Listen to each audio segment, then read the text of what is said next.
Okay, kita sa may Purok 3, Barangay San Roque, Buena Vista, Guimaras. Amo dyan mga tungtungan ka masina. Ang ginsend ko kay sir kagana gin paobra sa Panday para ready din nga tungtungan.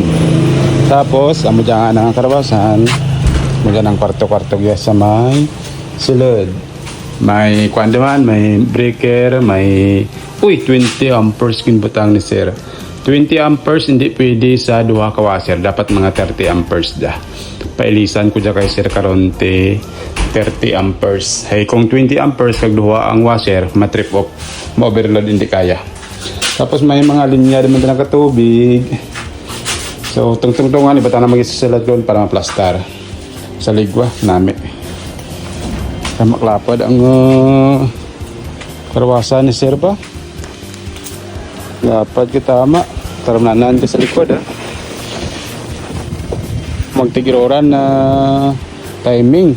Kung magtigiroran may ragyan pag ipasalad may waiting shed tapos may ragyan tapos hindi na simentado daw rough road.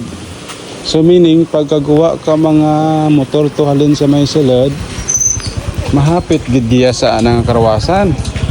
Pagkatapos sa binet man dito nag-aragyan paglabay da makita ng may karawasan mapawasing sandagya tara timing yung karawasan ni sir ba may suga man sanag dyan kong gabi may suga nga hexagon sa barabay plaster ko kag itakad ginalat-ulat ko si sir nga mabot para maplaster naman laban-laban dyan ko ibatang gurong bindo karon dyan ko ibatang ang bindo karon. Tapos ang rail siguro ni sir dyan na i-plaster si sir bahala mag-plaster ka ng rail bali dyan guro.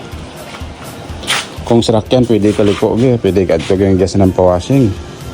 Tapos mga motor lapad yung tama daw siguro mga ano dyan isa 2 3 4 5 6 7 mga siyam ka metros. So sobra lang mga 10 ka metros siguro lapad na. Tapos ang kalabago na amuman mga 10 man ka metros siguro. Lapad ang kuan kabilog say na mo. Bebe. 1 2 3 4 5 6 7 8 9 10 11 12 13 kasugpon nga sin kag 1 2 3 kasugpon nga 12 lapad kirawas na. Tapos may kwarto sa binit metal cladding ang ginbatang ni sir nga wood oak na may talagang attractive.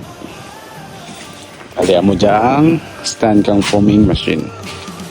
So itakad ko bro ba ya